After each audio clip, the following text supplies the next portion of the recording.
customer engagement in Ghana is quite tough. A business owner doesn't have to be online 24/7 to address the needs of their customers or frequently ask questions that their customers have every time. Personally, I don't believe that people can steal ideas. Most small businesses, while they grow, they struggle with their structures. It's like they build the structures, they get used to it, then they have to outgrow it and then redo it again. And what it takes to start a business is different from what it takes to run a business and what it takes to grow a business.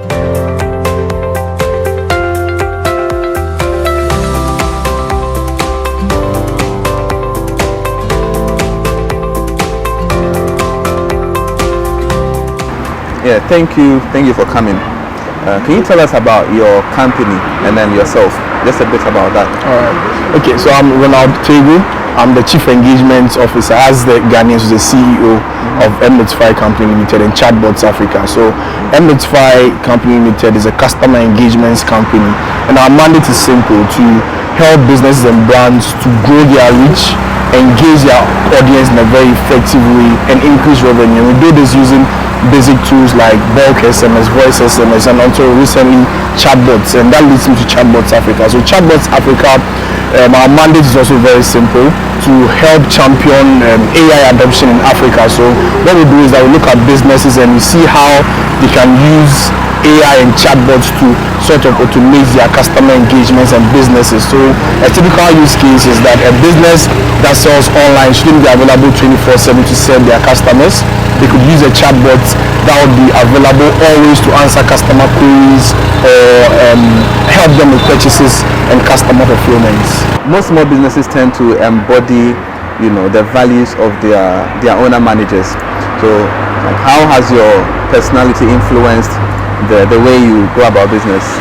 Well, I would say first and foremost, it's created a more relaxing environment to work within.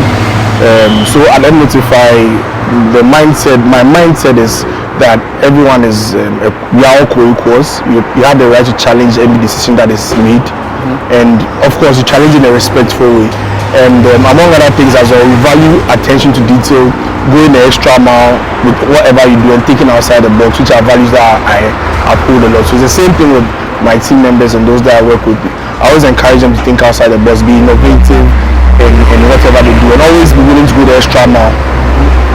Okay, so 10 years anniversary, right? Can you just give us, I know it's a long history, but can you just give us a snapshot of how it's been like where you started from, how the journey has been, like where you are at now, and then maybe from there you tell us what you do, your services, give us an overview of your operations. Right. Okay, so it's been a very exciting journey for us. 10 years ago, I started mNotify on KNST campus as a student in the second year. Yes, and we identified a peculiar challenge on campus, and we decided to find a solution to that. And here we are. We scaled from just serving the university body to serving schools, hospitals, banks, and the likes. But it all started a simple goal that we wanted to bridge a communication gap between students on campus and the school authorities. And it's been crazy. It's been a hell of a ride. A lot of challenges here and there. I remember very well after national service, I decided to work in a bank for a few years. Eventually decided that no, it's better to focus on mNotify, and I decided to delve in full time. And here we are, celebrating 10 years, and it's been. You made the decision to go mNotify full time. So can you just zone in there, like choosing mNotify as opposed to working full time? What was it like? What was the tension? So it was a huge conflict. So it took me over a year to finally decide to work for mNotify full time. So initially I used to do mNotify on the side. So I work after 5. I do mNotify work. I wake up early in the morning, work on mNotify tax before I do my main bank duties or my day job. And at a point it became very stressful, and I realized the business needed to grow. And the only way that the business could grow was if we had full hands on it.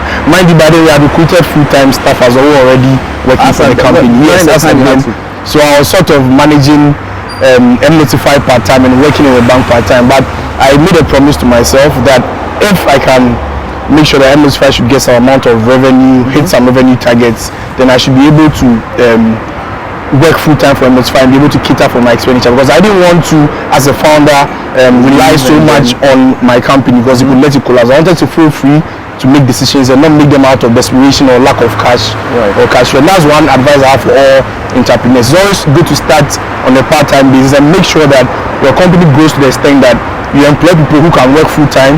Then once you join me full time, your pressure doesn't become the pressure of the company.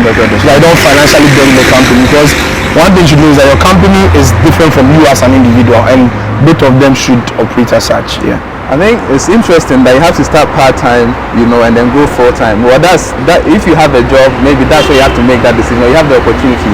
Some might not be starting from that position, but I'll pick on that later. So, how long did it take you to have your first staff? So while I was a student, we had already employed people. Yes. So I think our first, if my memory serves me right, our first full-time developer was when I was in final year. So we were developing, and we had to get other developers on board. Then I remember national service as well. I was a teaching assistant on campus, and by then we had 2 developers that were working full time. So I always tell my staff that I have played every role within the company. I've been a developer before, I've been a customer service rep, I've been a marketing person as well. So it was more like we created roles and we filled them in ourselves. Then eventually we get others to take over, and we play different roles and we grow in that regard. So I think when I was even in the bank, I used to handle customer service. So I realized that it wasn't working, so we got somebody to handle customer service full time. Then I was handling a bit of finance as well, which was a bit more minimal. So that means that at the end of the day, I just have to do recons, and let's say customer service has handled transactions. The developers, they have targets, they meet their targets, and I do more review. So it was more sort of like a gradual process to structure everything, rather than from day one we get everybody in a team and all that. And it's ready to know that we've also been bootstrapping from day one, so we've not had external investors to date, and because of that, it also meant that whatever little cash that we had to manage it well and make sure that from the cash you're able to pay for advertisement, pay for staff expense, among others as well. I'm hearing a lot of things that are beating conventional wisdom. One of them is, typically when you start a business, you have to be full hands-on. If not, the business may not survive. That's one of them. And then starting and not struggling with cash, right? That's also one of the things that's a bit unusual. So, okay, before we return to those two, right? So where are you today? The scale of operations, the products that you have, the staff headcounts, how does things run on a day-to-day basis? Alright, so currently we started off as a bulk SMS company, but currently we consider ourselves as a customer engagements company. What that means basically is that when we work with brands, we help you to grow your reach, we help you to build brand loyalty, we help you to engage your customers in a very targeted approach and help you to increase your revenue. And we do all of this using the tools that we've always known how to use, be it bulk SMS, voice SMS, and our recent addition, which is Chatbots. And our Chatbox Africa is quite exciting, because then now what we are looking at doing is to help businesses to use AI and chatbots to sort of automate their customer engagement. So a typical example is a business owner doesn't have to be online 24/7 to address the needs of their customers or frequently ask questions that their customers have every time. While they sleep, they can make money, their business can engage with other prospects and customers and whatnot, and it's quite awesome. And that for us is the future of customer engagement. Okay, so how many product lines? 2 product lines. There's Chatbox Africa and there's mNotify. Now Chatbox Africa is the AI component of what we are doing, because we believe that AI is the future, and the automation of engagements is something that brands and businesses need. So Chatbots, our goal is mainly to empower SMEs with do-yourself tools that they can develop their own chatbots and automate essentially their engagements on social media and whatnot. Now, mNotify, social media. Yes, so it's currently social media and web. So you could go to a website and you want to chat with someone, and funny enough, say you have a Ghanaian business and you have a customer in the US. Because of the time zone difference in the rest, you might not be online, but this is a customer that needs to serve immediately, right? So that's when chatbots come in. So you're able to engage them 24/7, any time of the day, accept payments and whatnot, and it's all AI powered. So you're able to train your bots to sort of be your smart assistant, so your smart virtual assistant. Is it that thing where, like, once you send a message and then you get like a range of responses, then when you send exactly is that one? Yes, similar to that, but this is even more beautiful, because what happens is that we have different types of chatbot. I don't want to go into the technicalities, but that's one of such. Now the other one is where it becomes like a normal conversation where you might not even be able to tell that you're interacting with a chatbot. Yes. So I mean that's the future. AI. We are very excited at mNotify about AI and AI engagement and customer automations and whatnot, and that is the Chatbox Africa wing. Now the mNotify wing is more of like the conventional thing, what we've been doing. So for the past 10 years, we've been working with brands and businesses, and one thing comes across very strongly, that they want to engage their customers in different ways beyond SMS. They want to be able to hear from their customers and whatnot. So mNotify currently is a customer engagement portal, and what that means is that as a business you can engage your customers using either USSD, using bulk SMS, using voice SMS, using IVR, interactive voice response, where now those who cannot read and write can easily just pick a phone and call a line, and they're able to interact with someone in any local dialect, which is all automated and whatnot. Yes, we're able to also send recordings in local dialects. So we want to just basically broaden the scope of customer engagements that a Ghanaian brand can typically do. No, I'm just hoping this is something that most Ghanaian businesses will be able to enroll on, because customer engagement in Ghana, I think, is quite tough. But also, hopefully, and also ridiculously expensive, because it's quite an integrated solution you're offering. So hopefully, the price is not off the roof. You've been doing this for 10 years. Started on campus, grown up to 9. You're doing this now. You're doing it full time. Yeah. There must be some times where you felt like giving up. There must be times where things were not really going as planned. It's definitely been an up down journey, highs, lows. Can you share with us some of the darkest moments in your journey when you felt like giving up, or the lows and how you deal with it?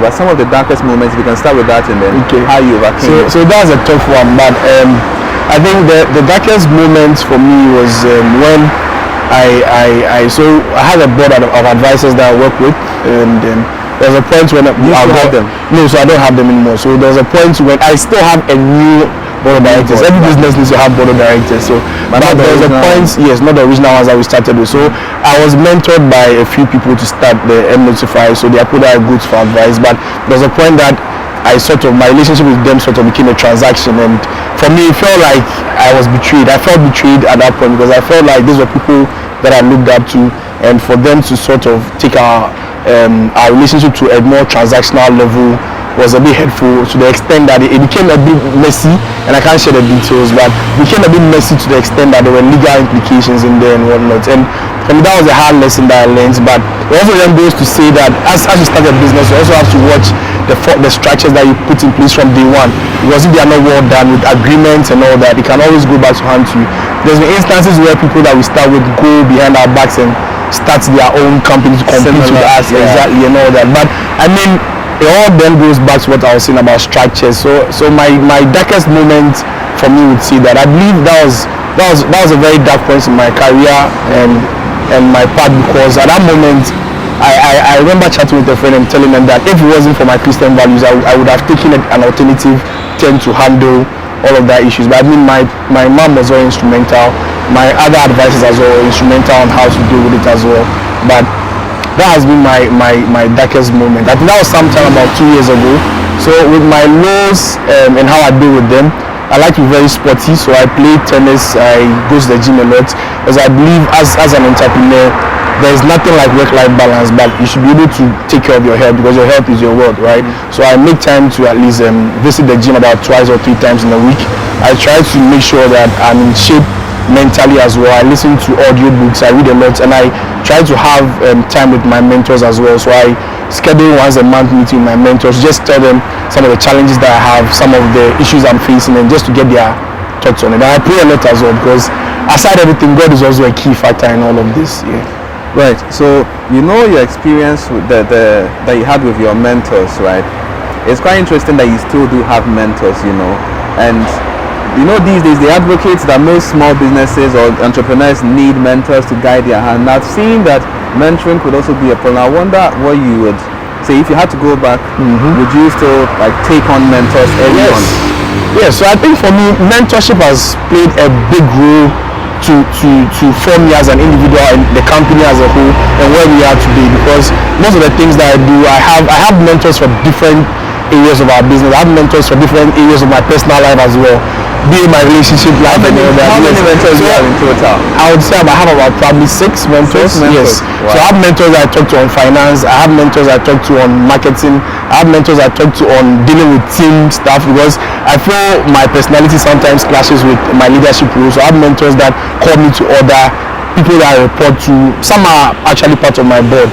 But if I am to do anything differently, what I would say is I would trust one step at a time. So what I mean with that is when I meet with people and I feel these are people I can learn from, I would learn from them from afar, then gradually get close to them. Then when it comes to sharing some sensitive information with them, I would make sure that there's some form of ND or some form of like structure around that, to make sure that if anything should go south or anything should come up, at least it will put all of us in check. Because it always starts as a friendly relationship, but when monies and other things start coming in, it could easily change. So yes, I would say that one key thing I would do is grow with my mentors and get more comfortable with them as time goes on, rather than from day one get too comfortable with them. Yeah. Right. Intellectual property. You did mention that it got to a point where it seems like people stepped away, started the same thing. How have you navigated the rigmaroles of intellectual property? Personally, I don't believe that people can steal ideas. So I can share my idea with you, but how you implement it and your understanding is totally different from how I would implement it and my understanding. Similar to Facebook. Before Facebook, there was MySpace and other innovation. Exactly, High Five. I remember High Five very well. So I mean, for me, I share ideas a lot, but the key thing is implementation. So I think you as much as possible, be careful about how you go about sharing your implementations with people as well. As much as possible, don't share the key details for that. But as a business owner, you certainly need mentors. You certainly need to talk to people to validate whatever you are doing. And that's the problem with Ghanaian businesses. Everybody wants to do their own thing in isolation, but I believe that is not the best approach to things. Work with others, share ideas, but just be mindful of the level of ideas that you share. And as a business owner, you always need to have a mentor. If not for anything, have mentors that mentors also sort of serve as a check for you as well, to hold you accountable, because that you're also able to hold yourself accountable to someone. And for me, I'm a business owner. I can decide to stand up today and take 100,000 cedis from the company, and I should answer to no one. But because I respect my mentors and I answer to them, I put myself in check to handle some of this. So every business needs a mentor. You just need to know the levels of how deep the relationship go, and you should grow it over time. It shouldn't be every relationship grows over time if you invest in them as well. There are some mentors that, for example, our relationship was for about 2 or 3 months. Some as well, and any mentorship that I go into, I have the target of what I'm looking for, and that's why I have mentors for different areas. So I know what I am looking for in a particular mentor, and I make sure I milk the relationship to get that at the end of the day. But how do you stop the mentorship relationship from degenerating into a transactional one, like from your experience?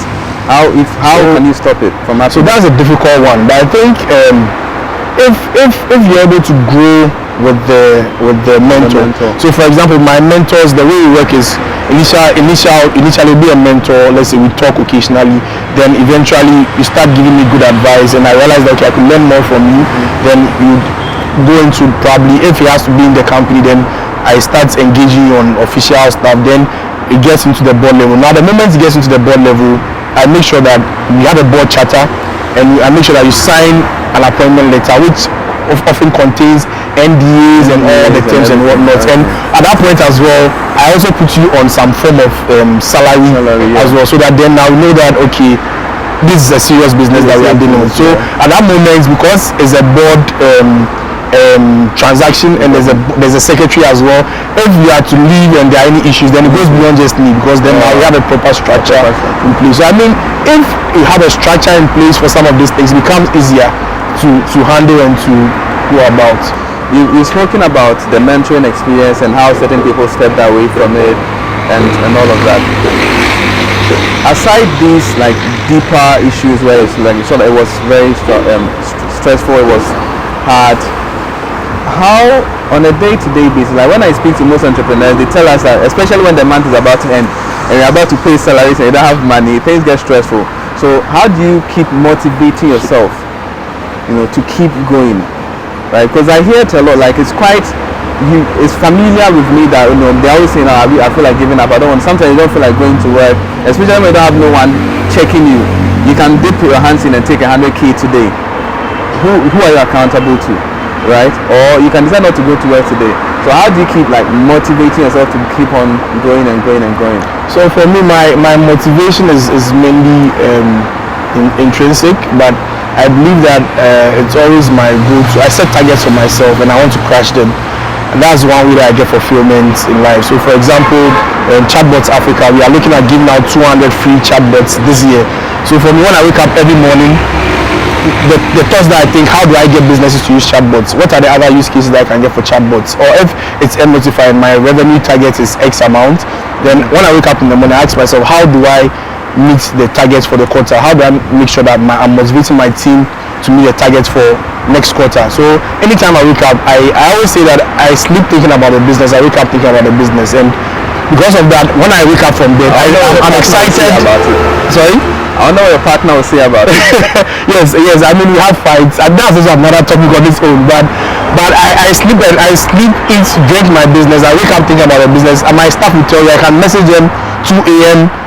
leaving them a message about something I want them to do in the morning, because I sleep and eat and dream about my business every day. So when I wake up in the morning, majority of the time I'm excited to get out of bed because I have something I want to do. But I mean, there are instances where maybe from the previous day I'm tired or I am down and whatnot. So in moments like that, what I do is to first and foremost pray, because I believe that God has a way of signaling us as individuals. Our bodies also have a way of signaling us to rest as well. So I when I wake up and probably I'm down, I ask myself, what could be the reason why I'm down?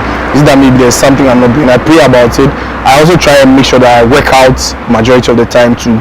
So anytime I work out, it also helps me to lift my mood. And on those days as well that I still have to get a job done and I'm not in the mood, I drag myself to work. When was the last time like you felt like maybe not giving up on it? It happens to me very frequently. But I think sometime last month I was getting fed up with some of the things that I had to deal with, and the sad part of it is that because you are the leader and the captain of the ship, everybody expects that you smile and you are always in the mood, because your mood also determines everybody's mood. So and that's where it gets very challenging, because it's very difficult to have people to talk to, because others are also, for example, looking up to you to be up there, and you are saying you are down, then who should motivate you? But that's where your mentors also come in, right? But majority of the time, I think sometime about 2 weeks or a month ago, there's a challenge that I was dealing with that was very difficult for me, but I prayed about it, and what I did was that I made sure I got enough sleep and woke up in the morning and go down the practical steps I want to take to address the issue, and I started working at it till eventually I was able to solve about 50% of it. I'm still figuring out how to solve the rest, but I mean, there's been dark times. I remember one other time too, when we lost our biggest customer, and I was on my way to a meeting when I saw the email that they didn't leave because of poor customer service or anything, but they left because of a strategic decision that had been taken by the board out there. And for me, they contributed about 40% of our revenue stream, and that was huge. So the moment we lost them and I was going for a meeting and I saw the email, I was like, I didn't want to go for the meeting again, but I had to drag myself to the meeting. That's where discipline comes in. But sometimes whether you feel like doing or not feel like doing, you have to still do it. And the work has to be done, whether you feel like it or not. So sometimes you'll be motivated, sometimes you'll not be motivated. The most important thing is that you show up and get the work done. Get the work done. Well, sometimes for me, I just listen to a lot of motivational tapes. Yeah, that also helps. Yeah, that's sometimes that's helps. You know, you mentioned how you lost a big customer, and I think let's take that to dive a bit more into sales and marketing. Did you not see that coming? But it's very common with small business. Almost every small business I've looked at their sales, there's always 2 or 3 big customers, and the business tends to grow and the business evolve as per the needs of these big customers. Like, do you not always see this coming? How did you end up there? So we saw it coming, but we tried to manage it in several ways, but it looked like that was so this is actually an international company. So before they stop working, they give you 3 months prior notice, or they wouldn't just stop all of a sudden. Yes, they have processes, so they would give you prior notice, and they would even give you explanations on why they are leaving. So that's how come I know that was a board decision. So we have account managers, but what we do as a company is that, and it's the role of the customer success officer. So we have key accounts that we manage. So we believe very much in the 80-20 rule.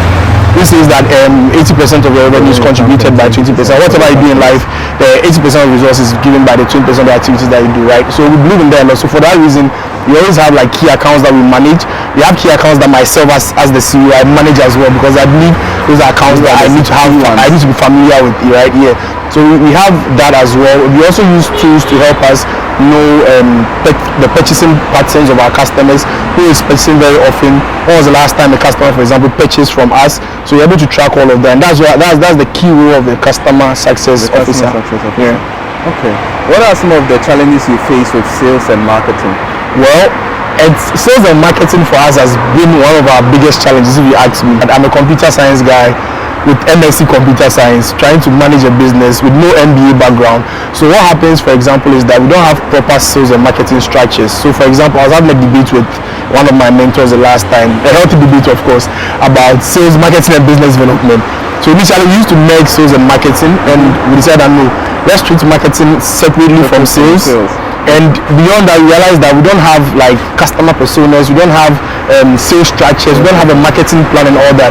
So we just stand up and say we want to sell, and we expect that whoever we recruit in the role of sales and marketing should be able to sell. But without a proper structure, we are unable to really sell, because we don't have a customer persona, so you don't even know who you are selling to, what are their pain points, how you are addressing them, your product. So it's been a headache for us, because now every salesperson that comes in sort of struggles to sell, because they don't really have a clear-cut direction on how they're supposed to sell, who they are supposed to sell with, and they sort of have to come and firefight and play around it. So if I say it's been a headache for us, that's the So it's the structures that has made it challenging. Exactly. And then whenever you've recruited people and they come in, it's sort of a bit of firefighting. Exactly. You manage to get the work done, which is good. I think I would transition from there into HR, right? I went to a workshop. I was the moderator at the event. And they were talking about how the Ghana labor market is extremely poor, and how almost about 67% of graduates are not directly employable, right? So how have you dealt with recruiting graduates? I don't know whether you believe that or not, about the quality of our graduates and the quality of our labor market. So, okay, how about you tell us your view of our labor market? Before I wouldn't like to sound political, so I will not be able to say much about that. But I strongly believe, I've always had this mindset, and I strongly believe that it's not only about the educational system or the labor market, but you as an individual, how do you invest in yourself? Because as a computer science student, I was in class with several computer science students, some of which were first class, but were not employable. Some were also second class lower, but they could get a job done. So it always boils down to you as an individual and how you invest in your skill sets. That notwithstanding, the educational system can do a lot to also help streamline the efforts that you put in. But beyond that, in terms of recruitment, we've not always had it right. But for me, I always tend to use the approach, especially for my developers, of national service. So we take you in from national service and we train you to sort of fit in our organizational culture. Now for other roles beyond the tech developers and whatnot, what we do is that in some cases we outsource it to an HR agency who is not supposed to only do aptitude test but do attitude test as well. So sort of behavioral test as well, to understand how you're able to work well under pressure and how you're able to think outside the box. And we give them our values as a company, and they're able to make sure that these people that are coming in, the top 3 candidates, for example, align within all of that. So that's what we do to sort of help us minimize the risk. But for the developers, we mostly like to take them from a low level and train them to mold them sort of into what we want. And that's easy for us to do, because I also have a computer science background, and I have a solid team of IT guys as well that help me to do that. So for the developers, you pick them early on, you put them in and you train them to like 80% of the time. 80% of the time. So is it the same across the organization, or is only the developers that you treat this way? So the others you sort of so the others, because we need experienced people, we can't do that, because you need to hit the road running.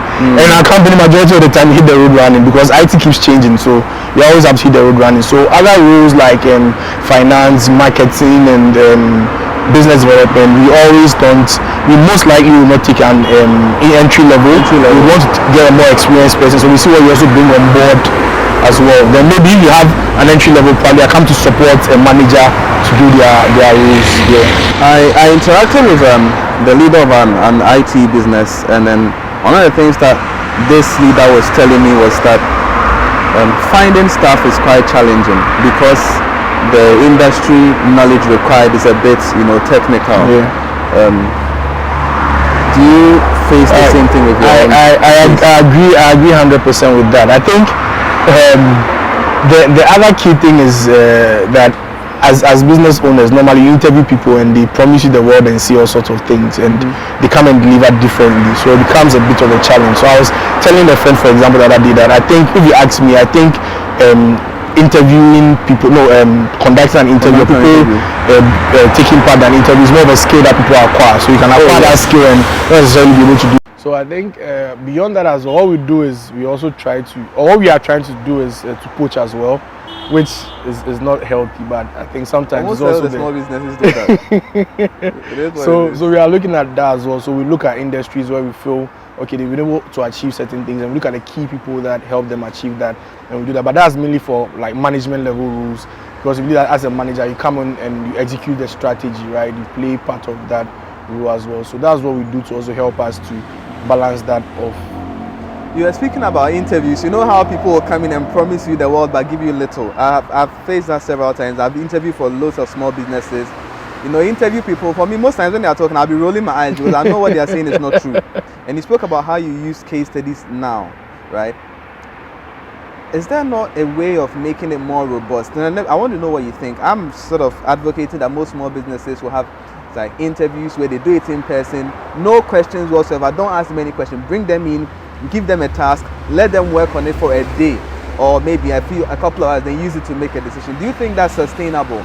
Will that even work? Is it even feasible? It's feasible. So that's what we did for some of our recruitment. So for our recruitment, there are actually stages. So one stage is where then I do the normal interview. Then the second one, it's more the use case. So for example, with some roles that we do, you come to the office, you bring your laptop, we give you a working space, we give you the case studies and tell you that, okay, give us, create content or create some designs for this campaign. And on the spot, we don't tell you before you come. So on the spot, because we want to know how you think on your feet, right? So it's something that we do as an organization, just to make sure that you're able, whatever you said on paper, you're able to do that. And what we do is afterwards, in the evaluation stages, we compare notes as well. What you said that you could do as against exactly what you are doing. So if you say, for example, you are good at Photoshop and you come and you design something and it's not very good, and we know that you lied to us, exactly. And that really helps a lot. It really helps a lot. I can already imagine some people saying, okay, case studies, getting them to work on, projects would work. But what about a managerial level role? Managing people, how do you test one's managerial ability? Small businesses struggle to find business managers. It's either they are too expensive to bring them in, or they promote people from within and they're unable to do it. Sustaining. So that's very true. How do you evaluate a manager you are bringing in?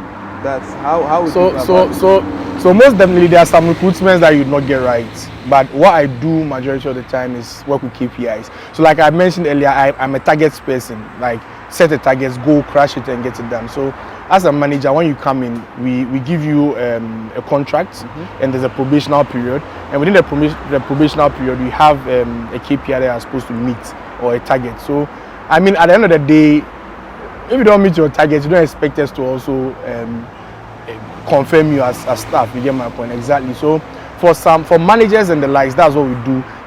We still do the use cases and the likes and the rest. But before you come in, we let you know these are your KPIs. Can you achieve them? What resources do you need to achieve them? What strategies do you need to achieve them? Then we give you the freedom to work. Then we actually 6 months. The probation is for a period of 6 months. So we do a mid probation period for 3 months, where then now we say, okay, 3 months so far, what are your challenges? How hasn't the company supported you? What can be better? Because we want you to succeed. Because your success is the company's success, right? So if after the 3 months you let us know, okay, maybe you needed this resource and they were not available, you also make that available for you. So majority of the time, I always tell people that I hardly fire people, because if I'm happy with you, I'm not happy with you, the data speaks for itself. There's a popular saying that numbers don't lie. So it's not about my person, your person, personal attack. No, it's about the numbers. So if as a leader or as a manager, you're supposed to XYZ and your KPIs are saying otherwise, then before even we get to that point, you've agreed and you started packing your bags already, or you're coming for maybe further negotiations. Exactly. Okay, I'll talk about operations a bit here. For typically most small businesses, if they are confirming you, when the time elapses, they just confirm you. right? So do you do any sort of, what do you do? Like, I want to know the nitty-gritties, right? Maybe would you say you do a performance appraisal, or for you just we look at the numbers, we look at the data. If you've met the performance targets, great, we keep you. If not, we don't keep you. So it's just, do you make the decision based on the KPI performance alone, or there are some other protocols? I know other organizations that, for instance, maybe at the end, their KPIs sometimes are too qualitative to measure. So they would have a job appraisal template of some sort with criteria, and then they evaluate you. I don't know, aside the KPI, is there anything else? Yeah. So I'll first and foremost like to say a big thank you to, or a big thumbs up to my team as well. They are mostly very supportive in this. So we have an HR committee actually. So I prefer when my team handles everything. So I'm sort of the head of the committee, but I don't do much of those things. So we have an HR committee. We have an office manager who makes sure that we have some of these structures in place. So she does a bit of HR, office admin. We have the finance manager as well, who is also tracking the finance connotations for everything that you do. So at mNotify, we believe that everyone is a revenue generating asset. So whether you are sales, whether you're a developer, whatever you do should generate revenue for the company, one way or the other. It might not be directly, but one way or the other should generate revenue. So what happens is that our process is very straightforward and simple. The office manager has the KPIs, so they'll sit down with you and do an assessment of what you achieved, what you couldn't achieve as well. If you're a manager, obviously you do a peer review as well, where your team then anonymously would evaluate you as well. Then we also have a scoring system in-house, where, for example, if it's based on our values as a company. So if, let's say, during team meetings, you share an innovative idea, we could score you 2 points. If, let's say, you help a colleague with the work, or you go the extra mile for the company, you could get 3 points. And what happens is that we gather these points, and it forms part of your bonus, your quarterly bonus, as well as your appraisal. So the appraisal sort of has the KPIs, it has the peer reviews, it has the marking system that we have in place internally. And what happens is that the finance manager and the office manager sit down and they look at your role and how you have impacted the business in several different areas. Right. Then they put that together, and the HR committee will then now sit down and we do a review. Mind you, the KPIs as well, you rate yourself before you give that to the office manager. So you rate yourself, your colleagues rate you, then the office manager collates everything. Then it comes for me to concur to whether I agree with the figures or not. Then from there we make a decision. Yeah. You know, your background is in computer science, right? But what you've just explained to me is an elaborate system that's carefully crafted and is working well. Yeah. And that's why I want to say a big thank you to my team, because it's mainly the workings of my team in-house. They are doing a good job, and I'm always on them. I know I also push them to the limit to learn and all that, but they are doing a great job with that. And you must have, I'm curious now, you must have some HR kingpin inside there. Someone that's very excellent, or you've had some consultants come in. Yeah, so so I have like about 4 different levels of HR consultants. We have the office manager who does like the implementation and also like drafting the strategy and all whatnot. And my sister also has an HR background as well, so she consults with us. Exactly. So we have a consultant actually that we also work with. We actually 2 consultants that we work with, but it's mainly collaboration between the finance manager, the office manager, and the consultants. Then I just come in at the last moment to come and take the glory, but they do the work. So a big thumbs up to them. So your staff head count is how many now? It's around currently 9. Yeah. Now that's excluding yourself, right? Yes. No, and for a tech business, that's quite a huge number. Now, as you've grown, most small businesses, while they grow, they struggle with their structures. It's like they build the structures, they get used to it, then they have to outgrow it and then redo it again. What has that experience been like? Forming structures, it working, you having to change it, or it's like you form structures and it persists through time, or you are constantly evolving your structures? How has it been like? So we always constantly evolve, and so our organogram changes almost every 2 years, because there are new rules that come in, and as you grow as a company, you need to introduce new rules to create room for growth, even for staff as well. So it keeps changing, and we do that to also give people the opportunity to grow within the organization and also have people under them that they supervise and whatnot. So our structure always changes, but the most important thing for us is that while it changes, the core thing has to be the same, that it's changing for growth and for either revenue growth or personal growth. So far as we need to grow as a company, whether in product diversification or to scale, or whatnot, we always make sure that we create room for growth in our organogram. Right. You've not, the way you are speaking, it seems you've not struggled with finance. It seems you guys are in a very good place. So we struggle with finance, but I would also say we don't struggle with finance. How? First of all, because I have a good finance manager who, from day one when he joined the company, I gave him a challenge that for me, I'm a very passionate business owner and I like to focus on making the business work. But he's the custodian of the finances of the company. So for the company to be successful financially, that would be his day-to-day job. So what he does is that he gives me the health check of the company every month. We have KPIs around how we handle our business. We do monthly finance review, quarterly finance review meetings. So because that we have like a solid structure to make sure that it's difficult for us not to sort of not have someone is keeping cash, exactly, because there's someone who's always keeping that in check. But beyond that as well, I think it's also been my as an individual's mindset.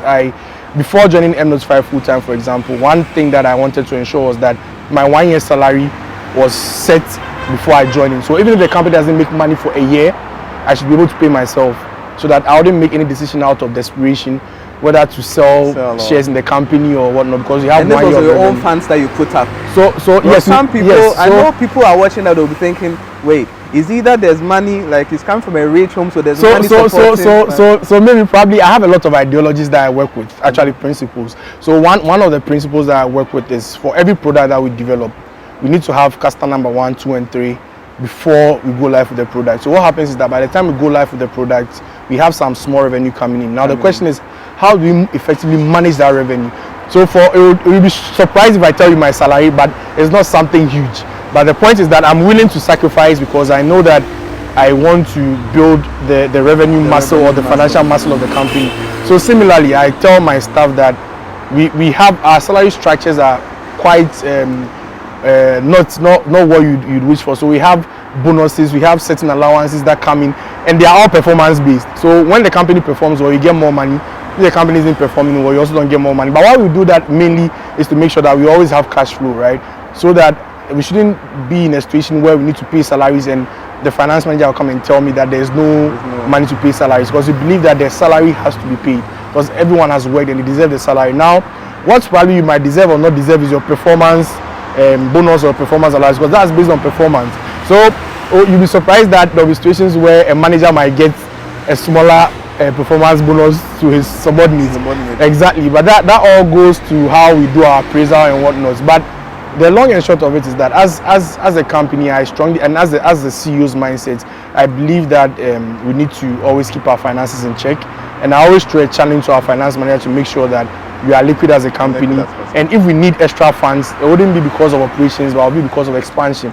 Maybe probably we need to go into another country or maybe invest in a new product and whatnot. But with regards to salaries, the recurring bills and all that, as much as possible, even if the company doesn't make revenue for the next 1 year, we should be able to survive with that, so that way everybody is comfortably working and growing the company.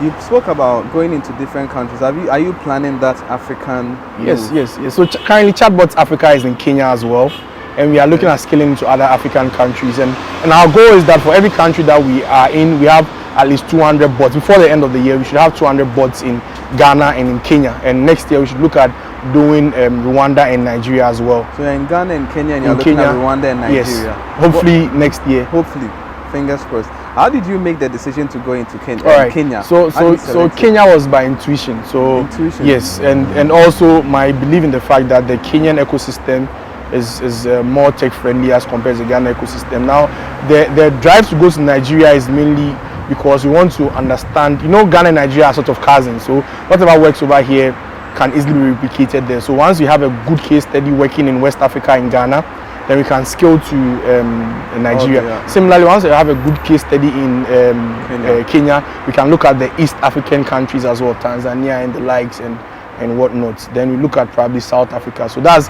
part of our strategy on how we grow. And I was able to do that with the help of a mentor, actually. The help of a mentor to the strategy? Yes, to the strategy and even how we scale to other countries and and whatnot. So it seems to me that these mentors, and perhaps that's where most businesses have to look into, these mentors you have are giving you a lot of free consultants. Because I was going to ask about strategy. How are you doing strategy? In small businesses, they say most strategy happens around the dinner table. When it's a family business, you know, the leaders sit around the table to eat and then they formulate strategy. When in your case where you play a lot of roles in the business, perhaps you do the strategy and hand it down, or maybe you collaborate with your staff and you have the final decision. But here I'm hearing, okay, so it's yourself and then the mentor. Is that what happens? So yourself and the mentor, and then you pass it our down. strategy is sort of a bit more thorough. So we have a 5-year strategic plan that we do. So we have every 5 years, we have a strategic plan. So my appraisal as a CEO is based on the success of the 5-year strategic plan. Now we have a board that meets every quarter to review. So we take the 5-year strategic They actually plan. meet every quarter? Yes, we meet every quarter. And we have But a you pay board them well? secretary. Oh, so you see, because I have that relationship with them, so it's not necessarily about the money. The money. But the money is just sort of to let them know that there's, yes, like an incentive. But I mean, for me, it's a blessing for me, because sometimes I look at myself and say that I'm able to reach out to some of them, because some are professors in universities and heads of departments and very influential people that sometimes I even want to speak to, let's say, Are someone. they relatives? They are not relatives, and they some are not even in Ghana. That's the beauty of it. But I think for me, what I always do is, and back to the corporate governance for us, the board of directors then sort of keep a check on me to make sure that what I said I'll do at the beginning of the year, I am constantly doing. And because I hold them in high esteem, I make sure that I try to hit the targets, because that's fulfillment for me as well. Then beyond that, every year we have retreats, team retreats, where we talk about the strategy for next year and what we are supposed to do. And the whole team, everybody with their desk and what they are doing, come up with what they have to do to achieve that strategy. So if, for example, one of the goals is to come up with a new product, then the business development person would work together with, let's say, the tech team and the innovation manager to come up with different products. And maybe during the retreat, we can deliberate on the products. We have monthly team in-house trainings. We have presentations where you come and do a presentation on any idea that you have. So for us, strategy sort of is a top-down approach, where you have the 5-year strategy. We break it down into 1-year strategies, and the team also have their role to play. We have board of directors and we have mentors as well, who are also not on the board, that play a role. And also one thing that has helped me over the years as well is applying for competitions and whatnot, because competitions also have very tough questions and they make you think about your business in different ways as well. So those also help. And I think MEST has also been a huge influence on us as well, because they come in to consult for us and we work with them. We are on one of the MEST. We are actually on a MEST program as well, so we're able to get free consulting for that, and it's been very helpful. How do you monitor your strategy? Like, what are the precise structures you put in place? For most small business, they form the strategy, they have the targets, whilst they are going around. So long as there's money coming in, we know we are good. Like, aside from the money, how else do you check? Is there a way, maybe you have a reminder every month that you check the list of things that you do? Like, how do you do it practically? I'm curious. My board and my mentors are my reminder, because every quarter I have to go and report to them on the progress that we've made. So for example, I have promised the board that before the end of the year we'll have 200 bots in Ghana. Now, if by end of third quarter I have only 10 bots, then it's most likely the 200 might not be possible. Now, my board is also very difficult on me. Like, they ask me tough questions, and I sometimes, for lack of a better word, look stupid when they ask the questions, because I'm like, why didn't I think of this? How come I'm now thinking about it this way? Okay, no, I should have done this like this. And they give me tasks. So after a board meeting, sometimes I have to report back to a board member on the action point that was shared. And the secretary as well has to get to me that you said you're going to do this. What's happening? Like, the chairman wants results on that before this time. So what do we do? So sort of like there's a constant check and pressure, self-induced pressure, of course, but there's pressure on me to make sure I also deliver, right? Because assuming I have shareholders and the rest, then they're also expecting that the investment that they made in the company would also yield some interest and dividends. So for that reason, as a business owner, I think with that mindset. So I think of mNotify as a multinational company, and whatever I need to do while I'm up there, I start practicing now before I get there, because that's how the likes of Elon Musk could easily be put brought to book if they are tweeting about something that could go against Tesla shares, or Steve Jobs could be kicked out of his own company, because there are structures there. So you hold yourself accountable to those structures. Okay, I'm going to ask a few questions, just yes or no. Do you have shareholders aside yourself? Yes. Yes. Okay. But I am the majority shareholder. You are the majority shareholder. Okay. Do you see that changing in the next 5 years? Oh yes. Currently, we are looking at scaling beyond Ghana. So obviously, we would need external investment and cash as well. So with that, definitely we would have to dilute shares and whatnot. Do you see doing this business for the rest of your life? Well, for me, my goal is to go more into lecturing and consultancy by age 40, worst case 45, because I believe very much in giving back to the society, and I believe that the company would also need to take a different direction after a number of years, because I've been doing this for 10 years. I look forward to doing it for another 5 to 10 years again, but after 10 years, things will not be the same. I will need a fresh mind and a new leadership direction. And definitely I'll be on the board one way or the other, the chairman or something else, but the CEO, I believe, after 5 years or 10 years worst case, should have a new leadership. And I should also be looking at giving back to the society, mentoring other startups, serving on different board levels. And personally, one of my objectives is also to serve as a board member or board chairman for NCA, National Communication Authority. So by then I wouldn't want to be working in mNotify and doing that. Also, it could be a conflict of interest as well. How do you feel about the e-levy? And how is it affecting you? Not to sound political, I wouldn't want to comment on the e-levy, but for me, I strongly believe that it can be better. And I also believe that as business owners, everything should be an opportunity. So as a tech company, for example, we're chatbots that we do. I was talking to the businesses that have our chatbots, and I was telling them that as a merchant on Chatbox Africa, you don't pay e-levy because that e-levy has already been catered for. And as much as possible, if my memory serves me right, the e-levy is actually supposed to sort of cater for the people that are not paying taxes, right? So like the small business owner online who isn't paying taxes. But for us bigger organizations that are already paying taxes, we sort of already covered. So as a business owner, if there's e-levy, and the next question you should ask yourself is that how can I restructure my tax? How can I make sure my taxation is able to get some credits that I can balance off at the end of the year? Because with the e-levy and the likes, if you do your proper research, you know that you can always balance it off from your books, because it's an expenditure that could be taken off. Similar with VAT. If you charge VAT, you get VAT credit, you can always go back and offset that as well. So for me, I won't say it's a good thing or a bad thing, but as a business owner, you just have to know how to maneuver around some of these things. And the boss of Ghana Enterprise Agency, which was formerly National Board for Small Scale Industry, right? So no, that is the government responsible for regulating the SME ecosystem in Ghana. So supposing she's watching you with the Minister of Trade and Industry, if they are listening to you now, what would you say to them? Well, over here, let me look inside the camera so I can speak directly to them. Well, I would say that I believe that the Ghanaian ecosystem can be better, the SME ecosystem can be better. I believe that there has to be more education around how to effectively start and run a business, because what it takes to start a business is different from what it takes to run a business and what it takes to grow a business. And the taxation as well there should be more education on taxes, on how you can benefit from tax holidays, especially for young business owners, because it's not easy doing business in Ghana. So I believe that they should probably champion more of some of these initiatives where we get a lot of tax holidays. We are also educated on how to sort of minimize our tax liabilities and whatnot, because if, for example, a business owner you don't file your returns for a year, you pay penalties, which I feel is very unnecessary. So if they can, for example, reduce some of these penalties and these issues so that we can also feel free to run our businesses, that would also really help. Right. You've done this for 10 years. Your advice to other SME owners, entrepreneurs, leaders in small to medium-sized companies that are listening to 10 years worth of experience in the game, what would be your advice to them? I would say first and foremost, start small but with a big ambition, and grow gradually, and make sure that whatever you are doing, you believe in it, because there are times when it will become very tempting to quit, but so far as you believe in what you are doing and you are very passionate about it, that is the fire that you need to keep going. And be mindful of your finances as well. Make sure that the two key things that should be important, or that should be a key reminder for you, is your customers, which ultimately would be your revenue as well, because customers give revenue. So make sure that you always have your customers at heart. Make sure that you're always generating revenue, and make sure you treat your people very well.